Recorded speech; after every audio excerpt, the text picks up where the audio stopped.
Hello, ladies and gentlemen, and welcome to the grand season finale of the 16 Bitchin' podcast, part of the Retro Refresh family. Now, what is the season finale? What is the end of the season? Was there ever a season? I don't know, but it's what I'm calling it because basically 16 Bitchin' podcast is coming to a hiatus, shall we say, and this is the last little podcast for a while. Maybe ever, I don't know. So why am I putting a stop to it when I've said many times I have fun doing it? Well, there are several reasons. Several. I'm going to go through them all, so this podcast is going to be like a random chat where I'm covering a lot of mad shit. We're not going to be focusing on free games. We may focus on one. We may not. There's one game I've always wanted to talk about. It's very important. And you know what? I've never actually gone into detail about it on any video. Ever. Trust me. I've dropped hints. I've mentioned it. I've never said why it's important. So maybe I'll cover that here if I feel like it. If not, fuck it. And I won't. And I'll talk about it another day. We'll see. But why is the podcast coming to a stop? There's many reasons, and here's the first one. While I enjoy doing the podcast, I've been a little bit unhappy with certain things about it. Things I'd like to change, like the intro music for one. I liked it a lot at the first podcasts, first episodes in this podcast, blah, blah, blah. But I'm getting a bit bored of it now, and I wish it was something a bit more dynamic. So I might change that in a future season, have a whole new intro. Basic, design elements I'd like to change. The thumbnails. I like the thumbnails. I like the way the logo is on the right-hand side and all that with this 16-bitchin' icon that you might see if you're watching on YouTube. But they're quite dark, the background, so I would like to have a whole new, brighter image to the whole thing. Since Zoom has become unavailable, because I used to use Zoom all the time when interviewing people, Zoom is now a pay-to-use thing if you are chatting to someone for over 40 minutes. I hope they change that. But since they've changed that, since they've made it to that shit, rather, it's been a pain in the arse interviewing anyone. First person to interview with a new thing was Marcel Blatard. Great guy, very patient, helped me out with some tech problems in recording. He made it easier, but sound volume-wise, when I was recording, talking to people on Zoom, we were always at a similar volume. So editing was easy. There was none. Unless your name's Stab from Chronic Spartan and oh my god, you are quiet, mate. You are a human ASMR. Next person to interview was Jason from Fuzz Pixels. I had the same fucking problem. The volume was all over the place. I had to do a lot of cutting and volume editing. It was such a pain. And the podcast was originally incredibly enjoyable for me because of the minimal editing. It made life easier. Interviewing people since Zoom has become a cunt has basically been a cunt in itself. It's hard, it's difficult, and it's just not as fun. It just isn't. So that's one of the main reasons is I would have to figure out a whole new way to interview people because the way I've been doing it is butchery and bollocks. Plus me and Jason, my god, did we have a tough time just talking to each other. Before we even clicked record, we had a hard time getting stuff to work. But I think, no offense to him, I think that was on his end. His microphone didn't want to work with anything. It was bizarre. It's not his fault. Everyone has random tech problems from time to time. Ask Mike from Retro Game Boy. He has them all the fucking time. He will tell you sometimes you could do everything right, but the computer will say something's wrong. But it won't fucking tell you what that thing is. You got to find it out in yourself. You got to be a detective for half an hour. Or in the case of me and Fuzz Pixels, a whole hour. Wow, that was a complete ball ache. Fair play to him for sticking around for that long, eh? So another reason why I'm thinking of putting a stop, or at least a hold, on this podcast is I'm noticing a lot of podcasts, and I knew the market for podcasts was oversaturated. I did. That didn't faze me. I thought, I'll try this anyway. But here's my biggest problem with this podcast. People who check it out seem to really enjoy it, and the evidence there is... In terms of analytics, the watch time I have for the podcasts, on the YouTube ones, of course, I have nothing for the fucking ones on Spotify and all that. I can't check it. But the YouTube ones, it's through the fucking roof. The watch time is great. So what that tells me is that people who check out the podcast seem to really enjoy it. and want to stick around and want to listen to the whole thing. Maybe not in one go, but so what? They still seem to check it out. That's pretty good. They listen to it. They wait for it each week. And it helps people escape the mundane bollocks of our working lives. My God, I hate my job and my working life. Life in general. Oh, shit, innit? Anyway, that's me rambling. So the people who come along and check out the podcast seem to love it. That is great news. That cheers me up. What really sucks is because there are so many podcasts out there, getting new listeners in is incredibly difficult. That's why if you look at the views, for example, on all the YouTube ones, they're quite low.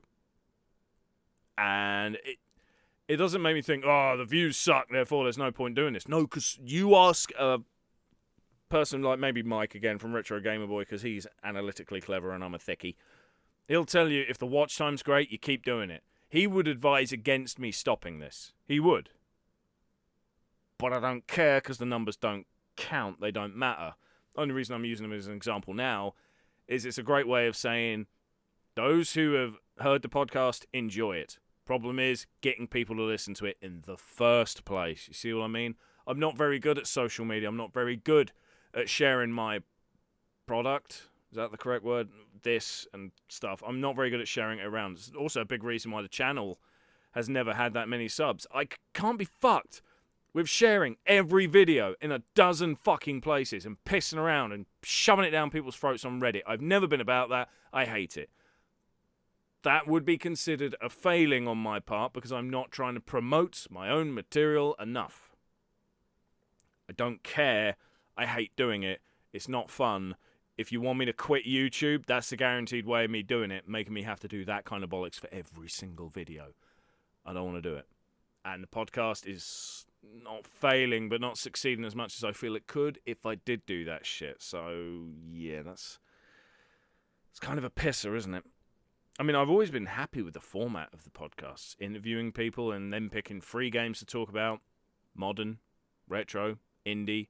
Or if it's not an interview and it's just me, I don't have a problem chatting shit for ages, as you may have noticed.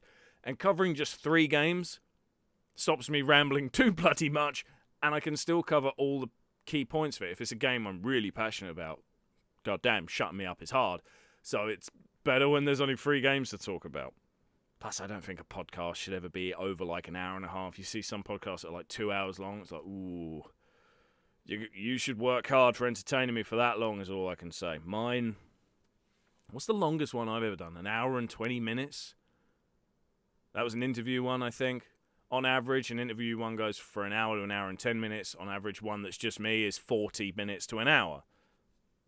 It just seems to work out well that way. I'm happy with the format. But I'm not happy with how it's doing in the fact that I can't be fucked to do all this sharing shit. And another really good reason as to why I think it needs a break. Well, I've mentioned in other videos that I am having a bit of a tough time outside of YouTube right now. I'm not going to go into details because it doesn't matter. It's boring and personal life shouldn't be put on the table too much. But basically, I'm struggling a lot financially due to my wife quitting her job, and the cost of living at the moment is horse shit, essentially. So I need to sort things out, and trying to put out a video every week is tough enough. Trying to put out 2 a week is tough, especially when they're of different formats. So it's kind of like I need to stop that. I've made some I've made some slice of retro videos. There's a bunch of them. I said there'd be a season worth. I will do that, but there may be a gap between seasons now. It just seems to be the smartest way to do it. Make a season, put them out once a week when I'm ready to start. I'm not yet. Then have a little break, record some more, put them together, then start the second season. So it's not going to be next one season, then the other one, next season, then the other, blah, blah, blah. There will be breaks. The podcast, I think it's smart to stop it. Plus, as you may have noticed from my channel, there is quite a good variety of content. I'm quite proud to say the Sega Head episodes are the ones most fun for me to make. They are not the most successful, but they are the most fun. Let's Plays, they're good, they're easy, people enjoy them, and I think each and every one is unique on its own, so they're good and entertaining. Game Poke, We talk topics about games, much like we do with fucking the podcast, really, but it's the topics outside of podcasts, I guess, is the way to fucking cover that shit. What else? I mean, yeah, the Slice of Retro ones, it's just like a little bite-sized review of a stupid game, and it's always a giggle. There's a great variety on the channel. Problem is, did you know that too much variety on a channel is a bad thing? It is. Look at the successful YouTubers. Happy Console Gamer basically does one format of video, and he's successful. GameSack basically does one format of video, and is fucking successful. It's true. Cinemassacre, alright, when they were just the Angry Video Game Nerd, highly successful, getting more successful, and as they've got more variety in the stuff they've done, have you noticed that some of the variety has stopped? Monster Madness, you don't really get. Their chats, their movie chats, they review old school movies. I thought they were quite cool, but they're pretty much dead. Every little thing on that channel that seems to come along seems to die. Bored James is dead. Pisser, I really like Bored James. You know what's bullshit? That's dead. The nerd thing's still going on, although, you know what? I really enjoyed the Angry Video Game Nerd. I still enjoy it, but I won't lie, this most recent one is a cat game. A pets game for cats on the Wii. I mean, it's needless to say that that's crap, but it's not rage-inducing crap. It's just crap. And it reflects the video. The video's kind of crap. I hate to say that because I really like the Angry Video Game Nerd, but that video was a bit, yeah. You could have covered any other game and I'd have been more interested in this fucking thing. It just seemed a bit of a waste. But there's an example of a successful channel that does do variety and would be doing better if they didn't. So, in short, I do too much variety as well. I know I do. It's one of the many things I do on YouTube that's cutting my own throat. I mean, the obvious one is the fact I say cunt and I swear and all this other bollocks. That is not smart. YouTube will not promote you because they've got millions of other channels they can promote that do stick to their fucking parental horse shit, and I don't. Why promote me? Why bother? I'm fine with that. I'm not going to change for them. Fuck them. But the variety thing, I do get. I do get why. Which is a pisser, because there's another project I started ages ago. Alright? This is a project I want to do whilst not doing the podcast, but you won't see anything from it because, well, at least not for a very long time. It's not going to be YouTube related, really. Let me put it this way. Before I became a family man, I used to be not a massive book reader, but I loved books. I loved reading, especially manga. So, since becoming a parent, that's been tough to do. I mean, I could read a bit of a book one week, and then I won't get a chance to read it for another 2 weeks. By the time you pick it up again, it's like, what the fuck happened? Where am I? Oh, fuck it. You put the book down, you give up, you never read it. And that sucks. Happened a lot. It's happened with manga, but as I've said before, I managed to get around the manga thing thanks to visual novel games. So I still have my source of manga to feed off of. But normal books, I was screwed. Until I got into audio books, which is funny because as a kid I'd see cassettes, not tapes actually, not CDs actually, cassettes, tapes, audio books read on fucking cassette. And I thought, how silly is that? Then I got a bit older and my nan got ill. She was stuck in hospital. I thought, these things serve a purpose. I see their purpose now. Some people can't read, but they need that entertainment. She couldn't see for shit in the hospital. And the bastards didn't give her a telly. It's absolutely pointless. Some people bought her CDs. It's like, great, there you are, 45 minutes of her being able to listen to a thing. And because she's a bit out of it, she had a stroke. Fucking around with a CD player each time isn't a doable thing. It's just not.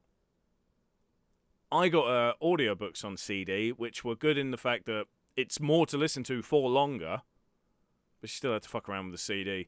If she was alive today, it'd be easier because I'd get her a fucking iPod or MP3 player and she could listen to the whole damn thing in one go, and it could be 12 to 20 hours long. She wouldn't have to do fuck all. It would have been much simpler. Anyway, I got into audiobooks thanks to those developments. I listen to audiobooks at work if I'm doing a job on my own. I'm not always. Sometimes I'm in a team, sometimes on my own. If I'm on my own and I know the work quite well, I'll be like, great, there we are, fuck listening to music. Let's listen to Ready Player One. Again. Yeah, I've listened to it several times. The book is awesome. Fuck you, I will not watch the movie. Or Alien, Out of the Shadows. Oh, what an audiobook. A fucking good one, that. I must have listened to that a dozen times. It's brilliant. Brilliant. But you know what I've always wanted to do? It's my dream job. Don't make fun. Alright? I didn't want to be a fucking builder. I just got cornered into it and it just happened and now I'm stuck. I always wanted to do voiceovers for cartoon characters. Yeah, I always wanted to do that. And then as I got older and video games had more voice acting, and of course, as we know, my favourite game in the world is Soul Reaver. What's that got a lot of? Voice acting. I always wanted to do voice acting. I wanted to be that guy. I'm so jealous of all these fucking celebrities. It's like, you're famous in the film world, so you can just get into anything, rather than someone who's worked their arse off to do voice work. You just come along and go, oh, we got Jack Black in this game. Great. Does that mean Jack Black could do a better job than anyone else? No, of course it fucking doesn't. It's just sales because it's Jack fucking Black. Nothing against Jack Black. I'm using him as an example, all right? In fact, he read an audiobook of Minecraft. Was it called The Island, maybe? I've listened to that audiobook. He does do a good job. He does a very good job. I'm just a bit sour the fact that, like, he got the job so easy.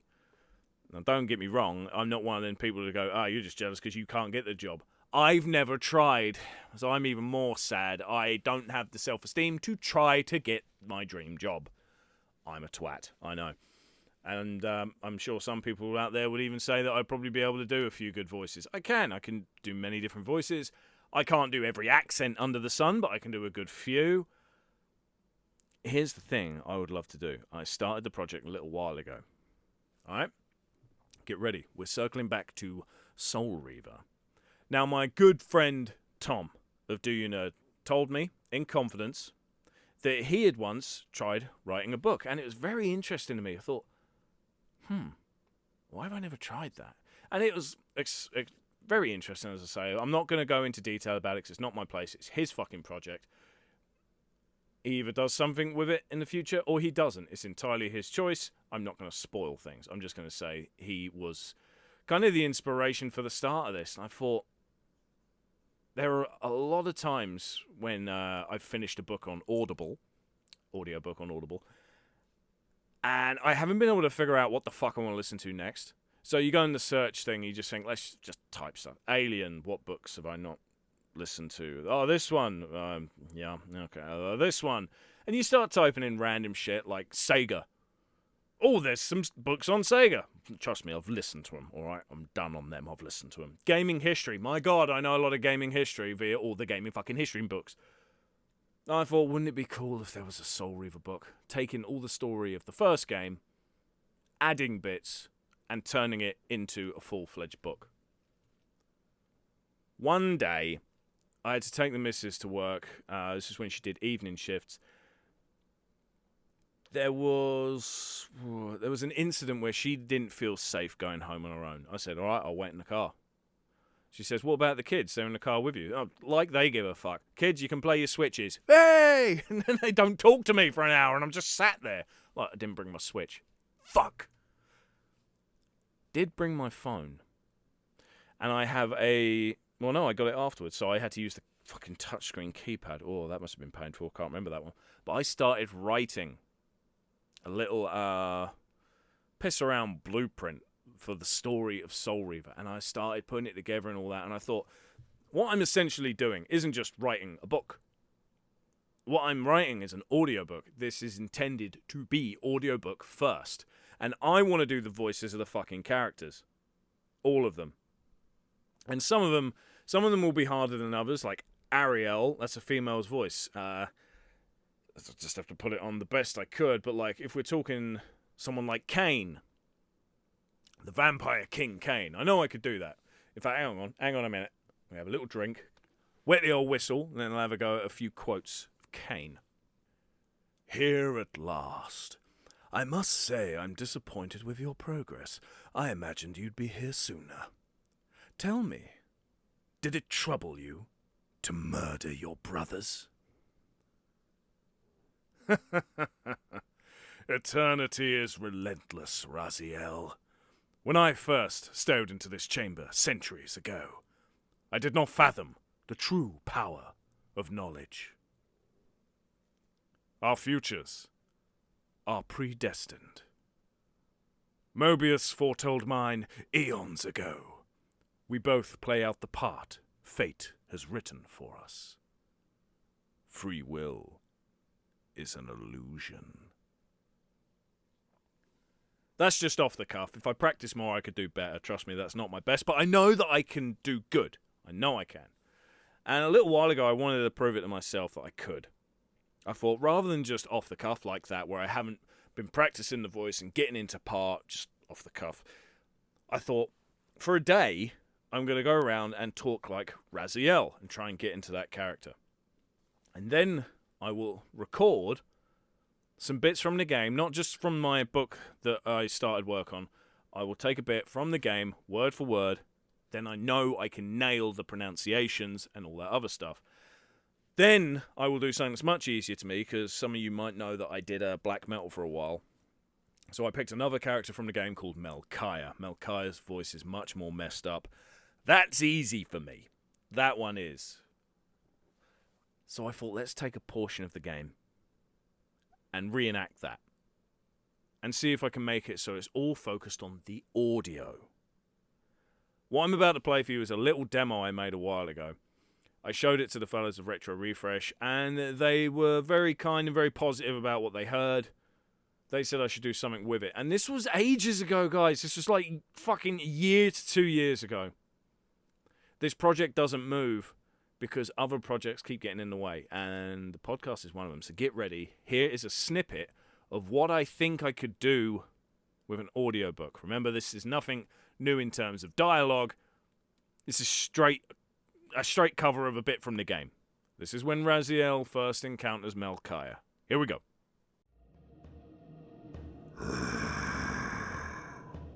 Show yourself, creature. Do you not recognize me, brother? Am I so changed? Melchiah? Yes, brother. You should have stayed where the Master sent you, Raziel. You will find Nosgoth less pleasant than you remember. What has become of my clan? Answer me, little brother, or I will beat an answer from your horrid lips. Everyone is afraid, sibling. You awake to a world of fear. These times of change are so unsettling. Do you think I feel no revulsion for this form? Do you believe for a moment that our Lord would risk his empire upon an upstart inheritance? Enough riddles. What are you saying? You are the last to die.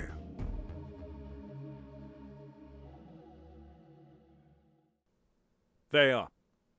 That's something I want to do. I would love to be the guy that made an Audible book for Soul Reaver. Maybe I would get an artist who can draw, visual drawing artist, and have some particular pictures, I don't fucking know, from the book put in place. The only bit I've written up to, because I did little bits here and there of the book, testing what I thought and descriptions of words and all that shit. I've only just got to the point where Raziel is about to break free from the spirit world, shall we say, for the first time.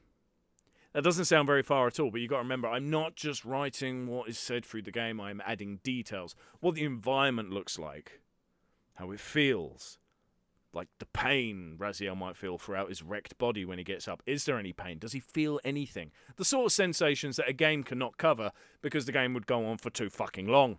But a book is about descriptions. Put in images in your head to feel like you're there or you're watching it. Everything's unraveling before you rather than just, he walked down a hall, he was at end of hall, there's a portal, yay, dialogue. Move on, here's how to jump. Obviously I've cut out the how to jump shit, but there'll be more descriptions about the walking down the hall, the weird moans you might hear, the green lighting throughout, the fact that the walls seem unstable. I can touch things, but they're not there. I don't feel anything. There is no physical presence. And yet there is a wall. All these sort of descriptions that I've been trying to work out, and I want to work more on this fucking book. So from now on, instead of Wednesdays being podcast day, it's going to be, I'm going to go back to working on my book. That's my plan. And I'm excited for it. I don't know what I'm going to do with this podcast, though. Will I carry it on? If I do, it won't be for a while. This wasn't my podcast to begin with, originally. It was the Retro Refresh podcast hosted by Jamie of the Button Bashers, and it was just called the Retro Refresh podcast. And he went on for a while, but then he had a break from YouTube, thanks to basically life problems. You know, you can't help it, shit happens. Then Stav, Chronic Spartan, wanted to take over the podcast, and he started arranging interviews with other people. He got groups together, and then nothing happened. He didn't talk about it. And the funny thing is, as he said he was taking over the podcast, everyone was like, yeah, go for it, good. There was me thinking, fuck, I wanted to do that. And I did. I did want to do that. I was quite jealous. He beat me to the punch. But then when he didn't do anything about it for a little while, I asked if he'd be okay with me taking the reins. Did he have anything planned, or had it ended up going a bit like, nah, you know what, I can't do this actually. Fuck it. So I asked him, and he said, go for it. We got the name from Tom, Do You Nerd. He came up with 8-bitchin. I like the ring of 16-bitchin a bit more. I don't know why. I just do. And so the name is thanks to him, though. I mean, I changed an 8 to a 16. Woo! He came up with the bitchin part. So that's the cool part. That's the very cool part. He came up with the name. I had the identity for the podcast and just went with it. And I said at the very start, I'm going to give it a few months to see if this is worth doing. It's been over 6 months now. Did you know that? The 16-Bitchin podcast has been going for over half a year. So it's lasted longer than I initially thought it would. But I do need to stop in order to do this other thing I really want to do. I really want to do this book, man. And I have no other way I can make time in my life to do it. I'm working more now than ever because my wife hasn't got a fucking job. Cost of living and all this bollocks, obvious reasons. There's no point explaining that. It's just life's a bitch and that's the way it is. Gaming. I get little time to game. So if you think I'm going to sacrifice any more of that, then there's no point doing YouTube at all for video games because I won't fucking play any. So what's the point? Wouldn't be able to talk about modern games ever again. That'd suck. Alright, I don't have a PS5, but one day I will. It'd be nice to have a reason to play the bastard. So that's not getting cut. And family time, obviously it's not getting cut. I tell you, sometimes I look at my little girl, my daughter, and I feel bad because I don't spend enough time with her. I do feel bad like that. The boy, he's a die-hard gamer like me. He doesn't give a shit. Put a screen in front of him and he's good. So I should feel bad for not spending enough time with him, but I don't as much because I know he's happy anyway. Yay. Parenting, woo, not very good at it, fuck it. You can see there's no way I can make any time in those different things of my life, those different parts of my life. This podcast is, it's expendable. All the YouTube stuff is expendable. But this is the thing that I think can give. And I think it's got the right reasons for it. I was thinking of talking about an important game in my life today, but I don't think I'm gonna. I think because it is an important one, it's worth saving. So maybe one day, if the podcast comes back, that'll be the first thing I cover. Yeah, if it comes back, that'll be what I do. I don't know when. I don't know how. I don't know if. I don't know why. I don't know lots of things. Who are you again? Fuck it, who knows. Thank you for listening to the 16-Bitchin podcast. Thank you for supporting it throughout every single episode. Thank you for giving this one a listen. I hope you understand why I'm giving it a break. I hope you like the idea of the Soul Reaver project I got. I'm really excited about that. It's going to take time. This is a book I'm going to be working on for a good long time. I may abandon it. You never know. You got to have the strength and the time to put into something like this. So I need to make the time. And that's that. That is the end of the 16-Bitchin podcast. Thank you very much for listening. Subscribe to the Sega Head channel if you can. Goodbye.